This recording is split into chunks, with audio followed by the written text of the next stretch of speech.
parte. Es un río que corre hacia el mar. Es la gloria de su majestad.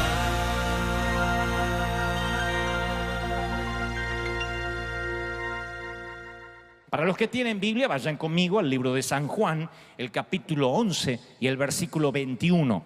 Deben conocer la historia, es la resurrección de Lázaro. San Juan capítulo 11, versículo 21. Particularmente, este versículo es cuando Marta le dice una frase al Señor. Dice: Señor, le dice Marta a Jesús, si hubieras estado aquí, mi hermano no habría muerto. Pero yo sé que aún ahora Dios te dará todo lo que le pidas. Mi madre solía decir, lo hecho, hecho está, mi hijo.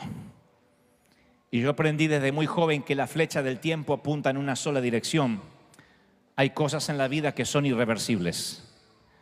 Eso es exactamente lo que sintió Marta y María cuando su hermano se había ido para siempre, cuando Lázaro había muerto. La vida tal como la conocían había acabado.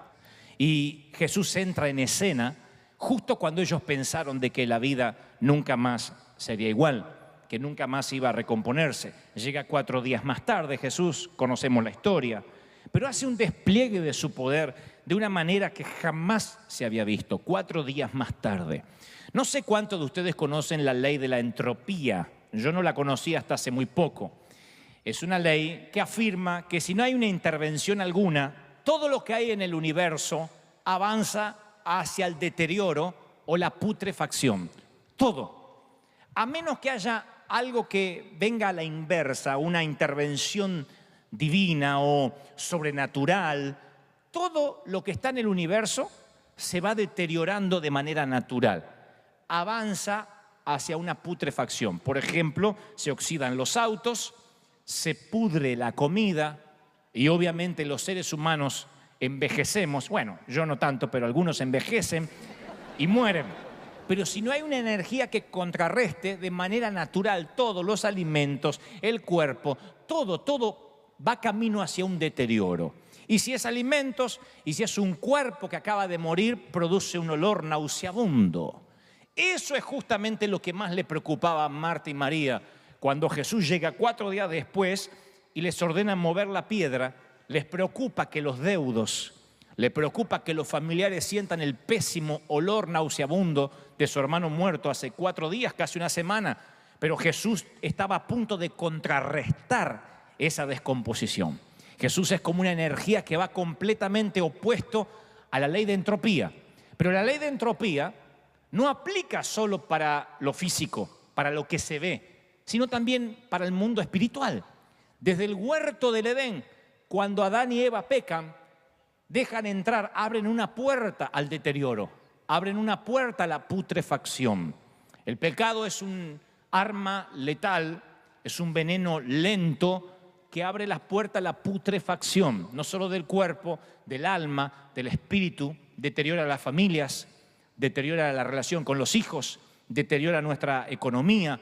Es la ley de la entropía espiritual, que no solo aplica, insisto, a nivel espiritual, sino a nivel físico y en todas las áreas. Ellos fueron los que en el huerto del Edén abrieron una puerta que luego solo el Señor podía cerrar.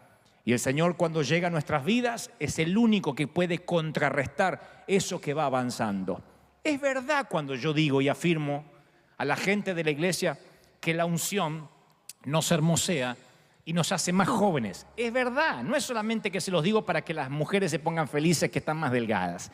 Es verdad, la unción, cuando está en nosotros, van a ver que el rostro brilla, que somos jóvenes. Podemos tener 60, 70, 80 años, la edad que tengamos en la vida de manera cronológica, pero cuando estamos ungidos, cuando Dios está con nosotros, en lugar de deteriorarnos, simplemente vamos envejeciendo con estilo. No es que van a decir, tiene 20 años toda la vida. No, pero hay algo especial que te llena el Señor, que contrarresta la ley de entropía, eso que deteriora a la mayoría de las personas. Así que yo declaro que todos van a ser eternamente jóvenes, lindos y buenos mozos y buenas mozas. Alguien tiene que gritar amén si lo cree de corazón. Ahora, para apreciar el milagro de la resurrección de Lázaro, necesitas entender cosas básicas de la antigua tradición judía respecto a los muertos. Cuando Lázaro murió, le ataron los tobillos, le vendaron su cuerpo con los brazos pegados obviamente al cuerpo, envolvieron su cuerpo muerto, se presume con unos 50 kilos de tela para proteger y preservar el cadáver. 50 kilos de tela.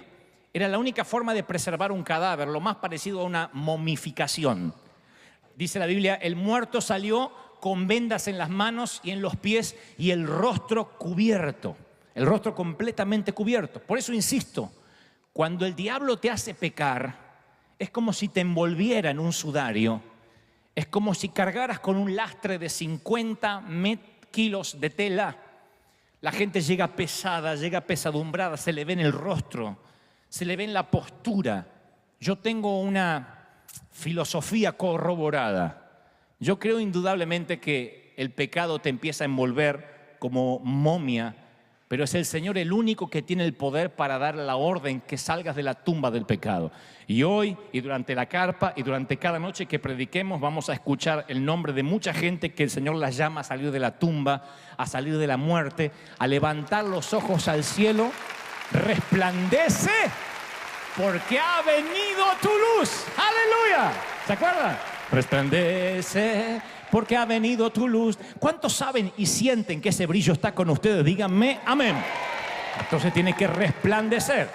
No sabemos cuánto tiempo vivió Lázaro después de esa resurrección, pero sí estoy seguro que le dio una segunda oportunidad, una segunda vida. ¿Dónde está, muerte, tu victoria?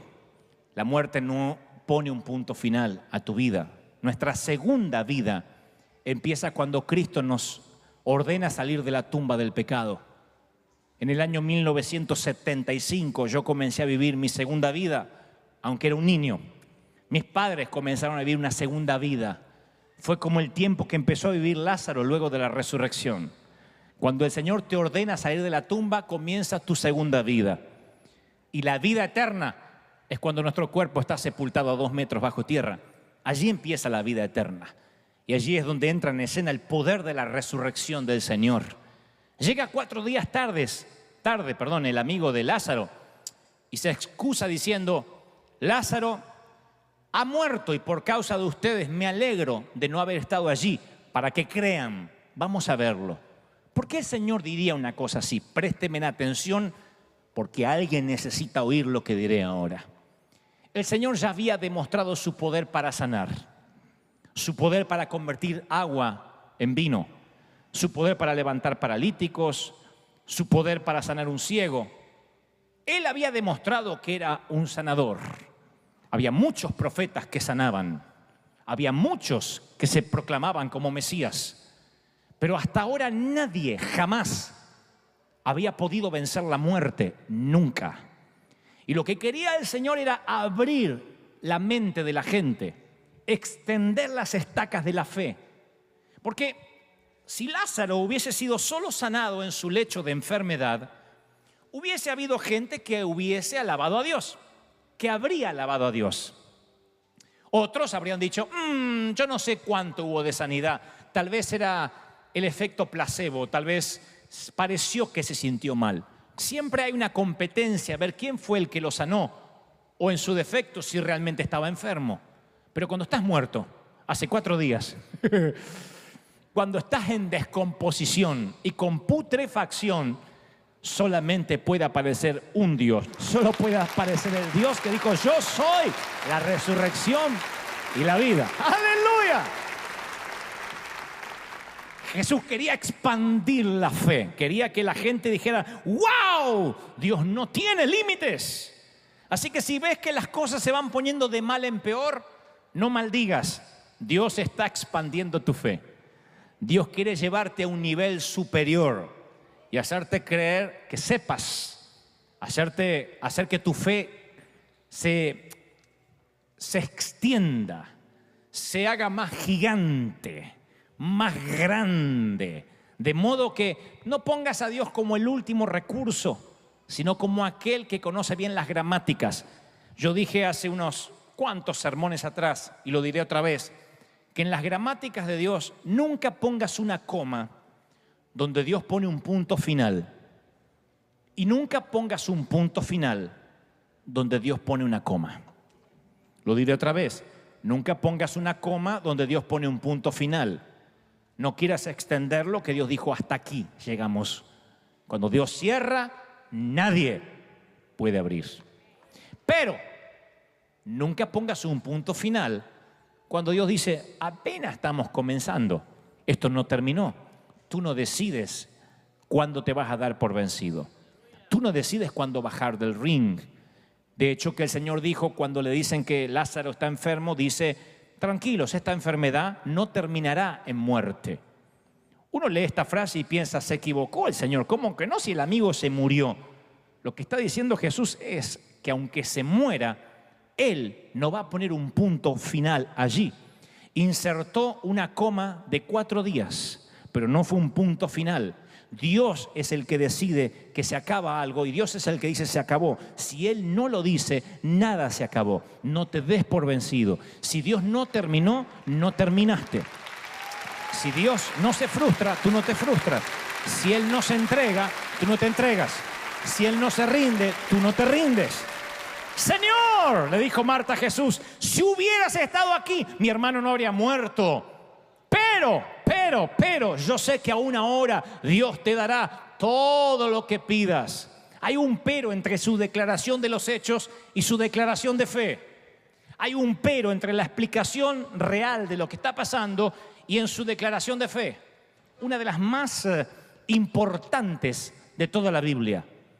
Si tú hubieses estado aquí, mi hermano no hubiera muerto. Pero, aún yo no pierdo las esperanzas mientras que tú estés aquí. La fe inserta una coma aún al final de la sentencia de muerte. La fe pone una coma aún cuando te da un diagnóstico que dice cáncer. La fe pone una coma. La fe dice no es un punto, a veces es todavía no. Y tú dices, ¿por qué todavía no? Quizá Dios esté probando tu capacidad de mayordomía. Le estás pidiendo a Dios despegar de las deudas, ser libre financieramente. Y Dios te dice, todavía no. Todavía un tiempo más pagando mínimos de tarjeta. Todavía luchando con el crédito o con el mal crédito. Todavía un tiempo más de renta, un tiempo más de prestado. Y tú dices, ¿acaso estoy haciendo algo malo? No, es que todavía no, porque estoy viendo tu capacidad de mayordomía. Quiero ver cómo te contentas, cómo te alegras en lo poco, para que te pueda dar mucho. Porque a muchos siervos yo los he perdido. Muchos han perdido la sensibilidad por darles demasiado y no saber qué hacer. Así que quiero enseñarte como un papá o un hijo a valorar lo poco para ponerte sobre mucho. Y a veces por eso es todavía no. A veces es todavía no porque Dios quiere mostrar mayor su gloria. Y sabe que los aplausos no pararán cuando veamos una resurrección o un cáncer tan avanzado que de pronto se sana y ningún médico, ninguna quimio se podrá llevar la gloria. Y a veces es solamente porque Dios es el que decide dónde pone los puntos y las comas, dejando en claro de que Él domina el juego y que Él es el rey de esto y Él es el soberano y Él decide cuándo. ¿Para qué discutir? ¡Aleluya! Y recuerdan que yo les hablé también de una fe de segundo grado. La fe de segundo grado, de segundo nivel que tuvo Marta, porque ella dice, si hubieses estado aquí, nos hubieses ahorrado la muerte y el dolor y lo que gastamos en funeral. Pero luego usa la fe de resurrección. La fe de resurrección es el creer de que nunca hay un punto final, de que Dios revierte lo que sea. Aunque te hayan negado la adopción, aunque el negocio vaya a la quiebra, aunque no te sanes todavía, Dios dice, aún ahora yo puedo cambiar lo que todos te dicen que no va a cambiar. Esa es la fe de resurrección. Muchos hoy en este servicio, en esta mañana, aquí en el hangar, necesitan una fe de resurrección. Todo dice que va mal, todo dice que está oscuro, Todo dice que nada va a mejorar, pero el Señor me dice que te diga, más oscura está la noche, más me voy a glorificar, porque es la fe de resurrección. ¿Alguien toma esta palabra? Dígamelo, amén. Es la fe de resurrección. En algún momento de la vida, la mayoría de nosotros acaba con un sueño sepultado a 2 metros de profundidad a causa de algún fracaso. Y juntamente con la muerte de cada sueño, siempre hay algo de nuestro ego que se muere. Y cuando se muere nuestro ego, no es que Dios quiere matar el sueño por deporte, sino que lo que quiere hacer el Señor es crucificar todo aquello que pueda interponerse en el camino de su gloria cuando finalmente el sueño se cumpla. Lo que hace Él es crucificar todo lo que tú puedas alegar como, bueno, lo logramos porque trabajé duro. Cuando ustedes oigan a alguno que digan, es que trabajé muy duro para llegar acá, lo más probable es que no haya gloria de Dios en él. Porque Dios no comparte la gloria con el trabajo duro de nadie. Vas a trabajar duro y vamos a trabajar duro porque Dios bendice al esforzado, no glorifica al esforzado, lo bendice. La gloria le pertenece al Señor. Así que yo no sé qué es lo que tiene que morir en tu vida para poder resucitar, soltero querido. No sé qué es lo que tiene que morir en tu vida para que Dios pueda revelar más su poder, empresario amigo. ¿Qué es lo que tiene que morir en tu vida para que realmente tu ministerio florezca, ministro amado? No sé, pero siempre algo tiene que morir. El Señor no te confiará a Isaac o lo que queda de la vida de Isaac, que son sus mejores años, si no lo pones en el altar. Hay cosas que deben morir. Hay sueños que tienen que pasar por la tumba para que el Señor se lleve la gloria de la resurrección. Jesús lloró. Es el versículo, uno de los más cortos de la Biblia. Jesús lloró. Y no sé si la traducción le hace justicia, porque el verbo griego conjugado dice que Jesús rompió en llanto. Una cosa es una lágrima y otra cosa es... Jesús rompió en llanto. Eso solo me dice un par de cosas. En primer lugar, que Dios llora, que el Señor se puede permitir llorar. Y por eso nos dio esa capacidad a nosotros. Y por eso la Biblia dice que Él recoge nuestras lágrimas, son preciosas para Dios. Cada lágrima tuya de gozo, de tristeza, de dolor, el Señor no se pierde ninguna lágrima. Él la recoge en cáliz, en copas de plata en los cielos. Cada lágrima derramada por tu hijito, mamá. Cada lágrima derramada por tu esposo. Cada lágrima derramada por esa injusticia, por esa demanda, por eso que no te merecías. Yo te doy mi palabra de honor porque conozco al Dios que predico, aquel que me envía, que no hay una sola lágrima que no será recompensada en los cielos. Porque si Dios se permite llorar, es porque también ve las tuyas. ¡Aleluya!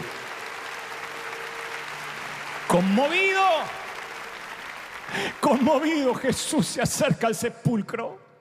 Era una cueva cuya entrada estaba tapada con una piedra.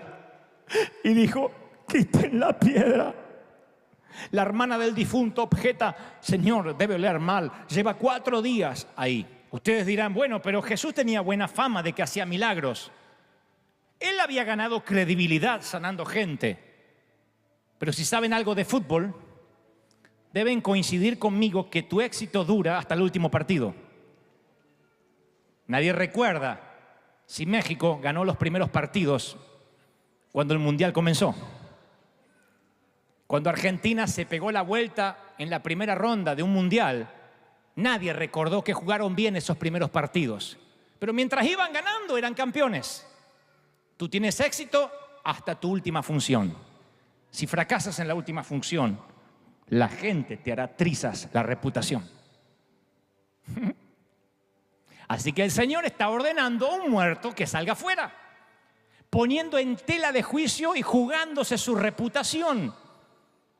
No hay manera que ocurra un milagro si en algún momento no estás dispuesto a poner en tela de juicio o en riesgo tu credibilidad. No hay forma.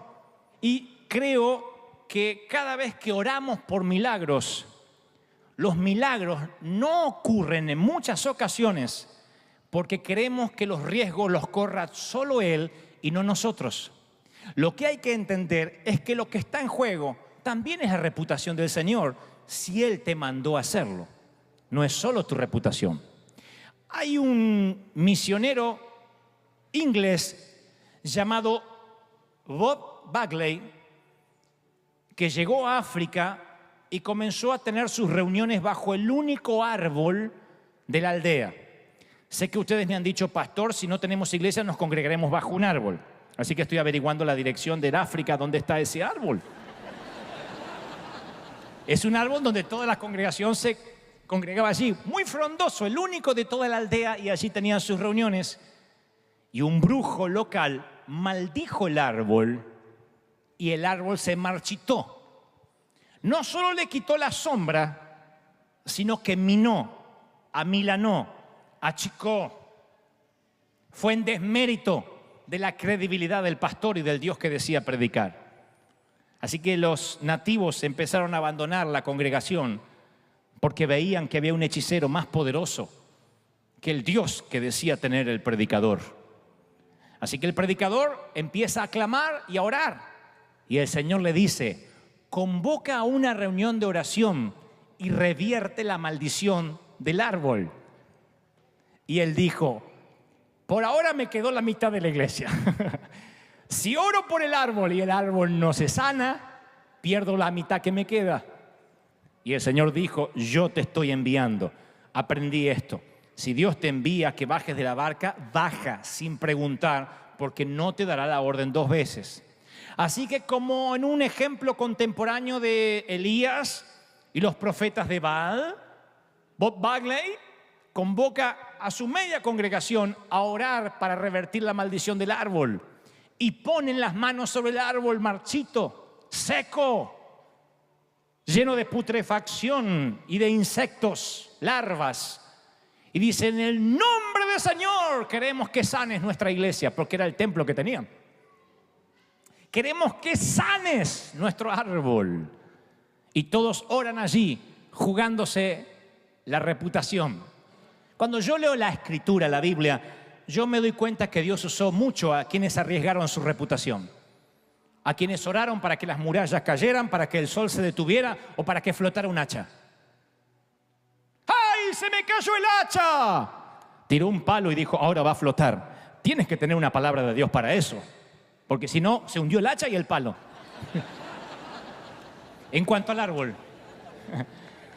Dios no solo rompió la maldición, sino que resucitó al árbol, de modo que es el único árbol en Sudáfrica hasta la fecha, y esto data de hace 57 años, que da frutos contra todos los pronósticos naturales 2 veces al año. Ese tipo de árbol solo da frutos 1 vez al año. Este es el único árbol que han venido de todas partes del mundo a ver por qué da frutos 2 veces al año. Es que cuando Dios resucita, siempre es doble bendición, doble cosecha, doble vida, doble oportunidad.